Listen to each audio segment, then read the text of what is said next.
All right, guys, your lab today is pretty straightforward, and it's one of those where I didn't have to change a whole lot from what we would have done in the classroom. So we're going to be doing the DC circuits lab.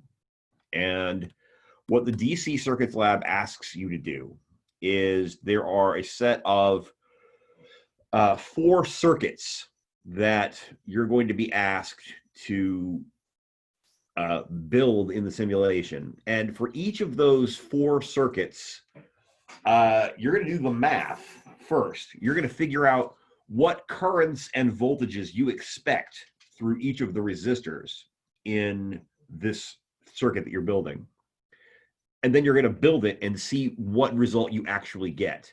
Now, ideally, those two numbers should be the same, right? Obviously, your prediction should be the same as whatever actually happens. But in practice, particularly because I'm going to have you turn on the wire resistivity and have it be non-zero, just like it would be in the real world, uh, what you will probably find is that your answers will be quite close, but with some small but measurable amount of experimental error. And you'll have to report on that in your lab report. Uh, so what I have found is often true is that students get a bit overwhelmed at this lab at first. So what I'm going to do is I'm going to walk you through objective one. And hopefully you'll be able to do the rest of this on your own without too much interference from me. So let's take a look at what you'll be using.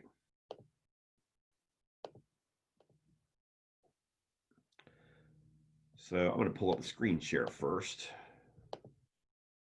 So this is the DC circuits lab, and actually I should probably, when you first load it, it'll look something like this. There's an intro. Let's skip it. That just sort of shows you kind of how to play this out. But you probably want to go to the full featured lab where there's a couple of extra things that you can play around with and alter. And the first thing you're going to want to do is over here where it says wire resistivity, right? This is where you control how much resistance you have in your wires. Now, in theory, we always pretend like our wires don't have any resistance. And the only thing that has resistance is the actual resistor. But in the real world, there's a small resistance for everything.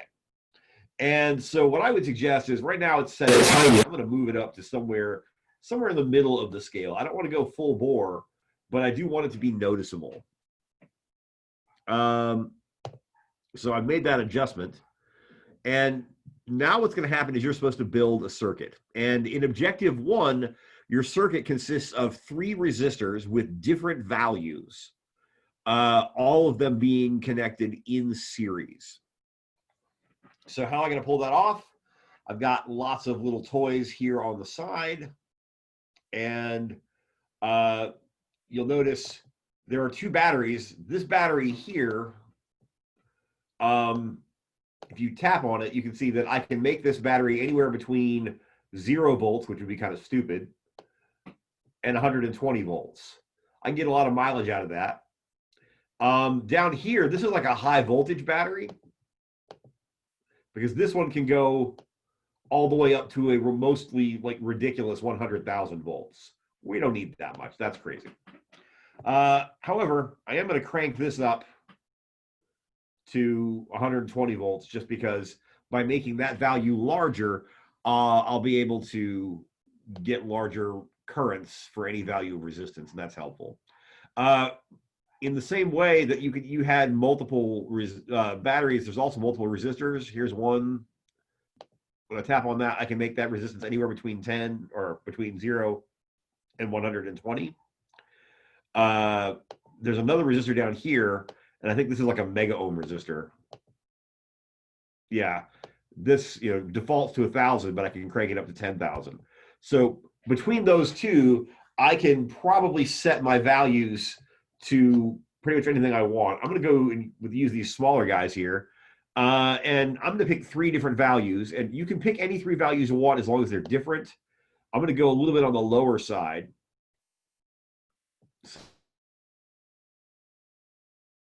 So have this guy be 10. And I'm going to need 2 more of these, so I'm going to pull 2 more of these out. But I'm going to edit this guy up to be something more. How about 30?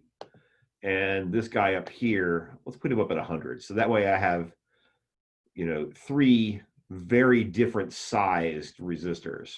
I want them to respond in very different ways. And so now I got to build a circuit with this. And in objective 1, your 3 resistors are connected in series. So I can just drag them around. Let's turn the electrons off. And I can drag wire elements. And if you move them here, they'll connect, you can see. And then I can, if I want to, I can take additional wire bits, stretch them out. Here's my first resistor. I could connect the resistors directly to one another, but I don't necessarily need to. And I'm just going to make myself a pretty little circuit. You should probably include a screenshot of whatever circuit you end up building.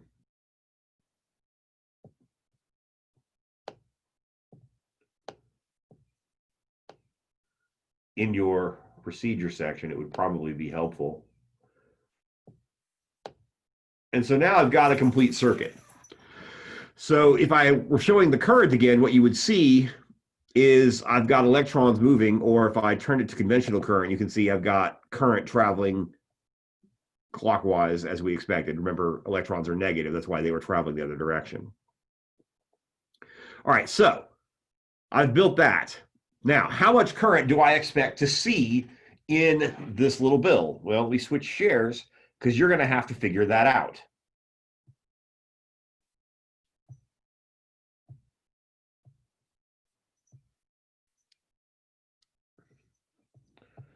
So I switch to my little thingy. So how do we figure this out? Well, I've got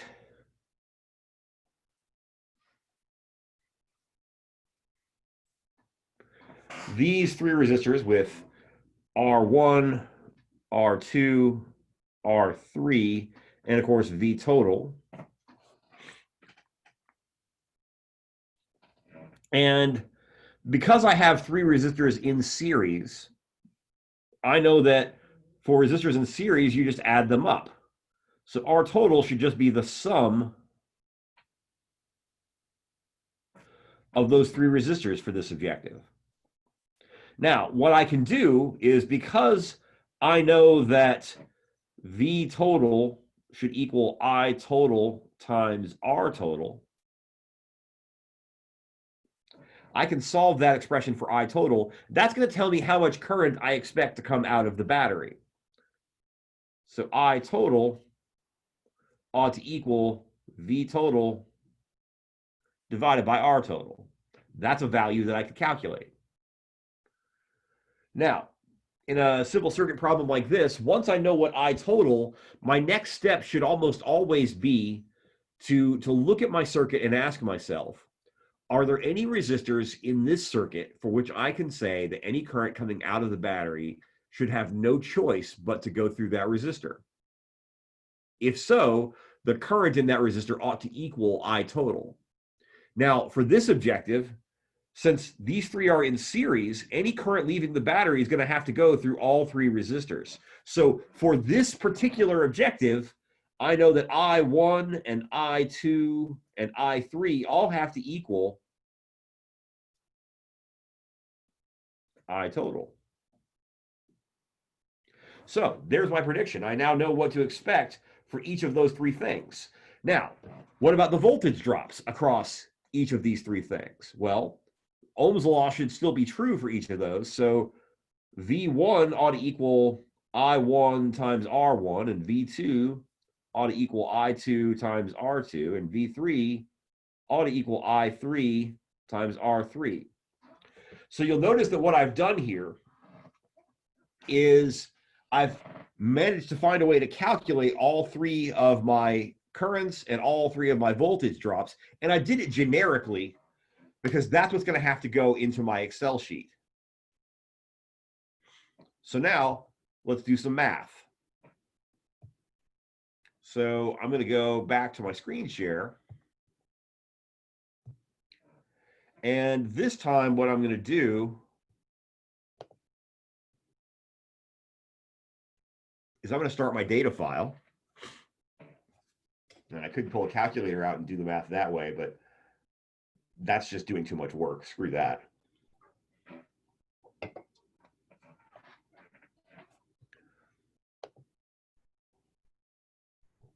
So what's going to happen is for objective 1, what were my givens? I know V total, which is in volts, obviously. And I chose for my battery to be 120 volts. So I'm just going to type that in there.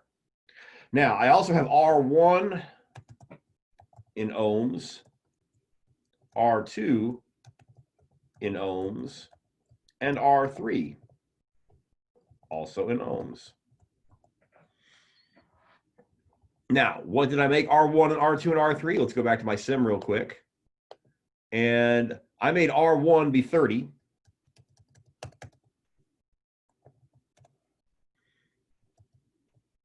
I made R2 be 10. And the last one was 100, if I recall. So there are my 3 resistors. And I could calculate R total. We already did the math on that. So let me just go over here and have R total. And that was just equal to R1 plus R2 plus R3. So according to this, my total resistance ought to be 140 ohms. My total current, I total, in amperes, well, that ought to equal V total, which I put up here, divided by R total. That's the equation that I had written down a minute ago. So that's the current that I'm anticipating that I'll get coming out of that battery. Now,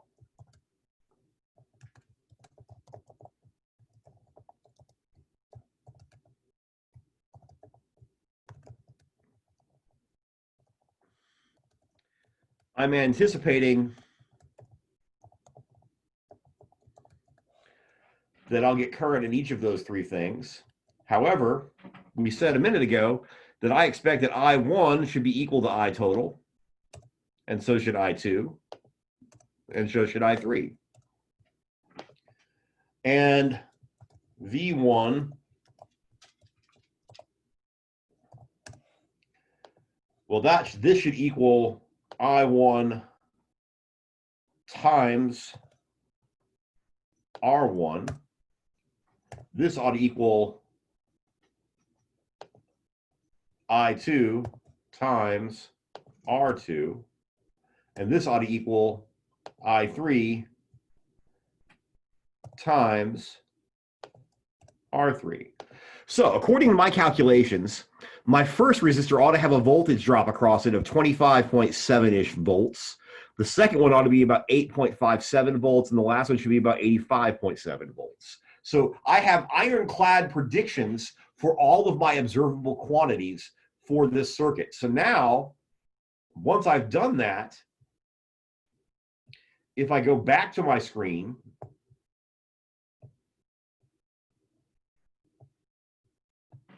and I take my measurements, I've got voltmeters and I've got ammeters. And my request is that you don't use this ammeter. This ammeter is BS. This is garbage. This is not how ammeters work. So toss that guy back. This is how ammeters actually work. Now, you've probably never used any of these things before, and it's important to know how they work. Now, when it comes to voltmeters, you always want to take your voltmeter and place your voltmeter in parallel with whatever you're measuring. So for instance, if I want to know the delta V total, if I want to measure the voltage drop across my battery, what I'll do is I'll take my 2 leads and I'll place them in parallel with the battery. So I'll put one lead here at the negative terminal and the other lead here at the positive terminal. And you can see that as we expected, the voltage across my battery is 120 volts. That's good because that's what I set it at. That makes sense. However, if I want to measure the voltage across resistor 1, I'll do the same thing. I'll put the red lead on the side the current is coming in from, and the black lead on the side the current's coming out from.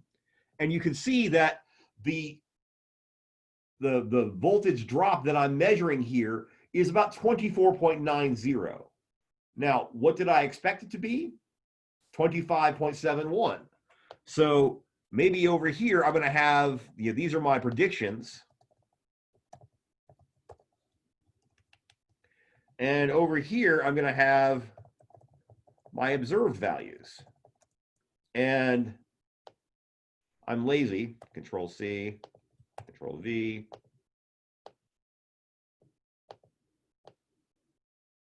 Control C, Control V. So my observed value for this was 24.90, which is a little bit on the low side. Why is that? It's because of this battery resistance that I turned on. If I go over here and I move and look at this guy, I'm measuring the voltage across that.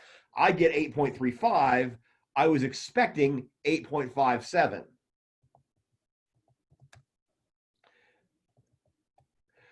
What about for the last guy? Well, here's 8.70, 82.70. I was expecting 85.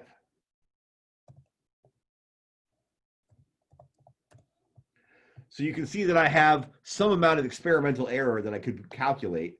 If I go back and look at the voltage drops, or excuse me, hello, these are the voltage drops, stupid. Control X, Control V, I put them in the wrong place.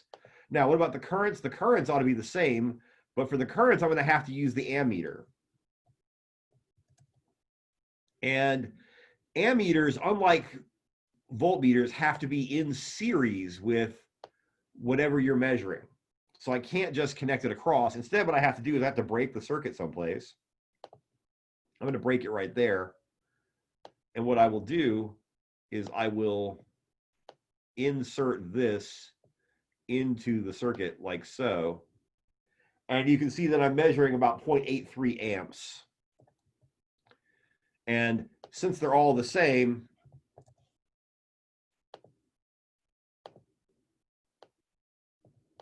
now, why are these values slightly smaller than my predicted values? It's because in my predictions, I assumed that the wires did not have any resistance at all. But because I turned on the wire resistivity, the wire in this problem has some resistance. And that's why my total resistance is a little bit higher than I think it is, which means my current is a little bit lower. And because the current is lower, I'm getting smaller voltage drops across all three of these things. So super easy. I could probably do percent errors for each of these things. I would take this and compare that. So I'm taking the absolute values, I don't care which one's higher, of this minus this, divided by the theoretical value, times 100. Then I hit something weird. What I do? Oh, made a typo there.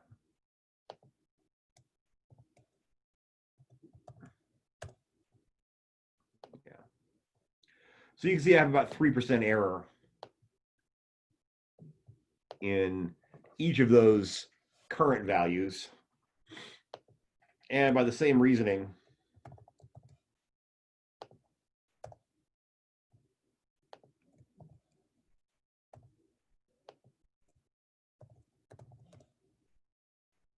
I have the same percent error in several of these other things. But that's the idea.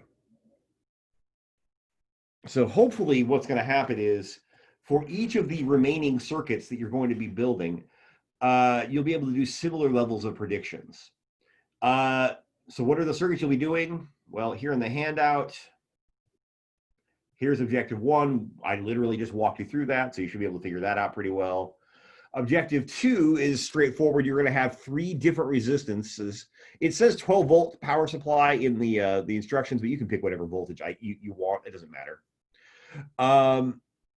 But the resistors have to have 3 different values, and you'll set that up similarly. This last one for objective 3, you have those same 3 resistors, but they're connected in a different way. So when you find R total, you're going to have to simplify this in stages, and that's a bit more challenging. And then lastly, there's objective 4. And for objective 4, you're going to use multiple sources of voltage, but you're going to have 3 equal resistors. So this is the circuit that you're going to build. It looks kind of ugly, and in order for you guys to solve for what the currents are, you're going to have to use Kirchhoff's rules. You're going to have to generate a bunch of guesses about your currents. You're going to have to derive a set of equations and then do the algebra on those equations. If you need help with that algebra, because it is pretty challenging, come talk to me. But you'll end up with, I think it's 6 different currents that you'll have to solve for, and therefore set up to measure in. And normally in the lab, I tend to have you guys do the math for that one and not build it. But there's no reason not to build it in the simulation. So go ahead, knock yourselves out. Take a crack at that one and see how it works. So hopefully it's clear what it is that I want you to do.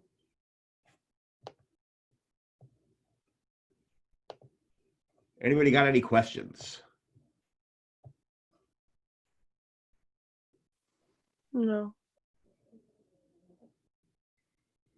Kayla, you unmuted for like a brief moment and then remuted. So I'm not sure if you were trying to say something and your computer did something stupid on you, but I heard nothing. I said no. Can you hear me? Hello? Oh, hang on. So I'm an idiot. Last night I was doing some work in bed and I turned my volume all the way down, and I forgot that I could hear. So not only were you muted, but then you. Okay, cool. You said no. Awesome. All right. Well, if you don't have any questions, feel free to talk amongst yourselves, or if you want to do this solo, you can go do it solo. But I'm here. You guys own my attention for the next several hours.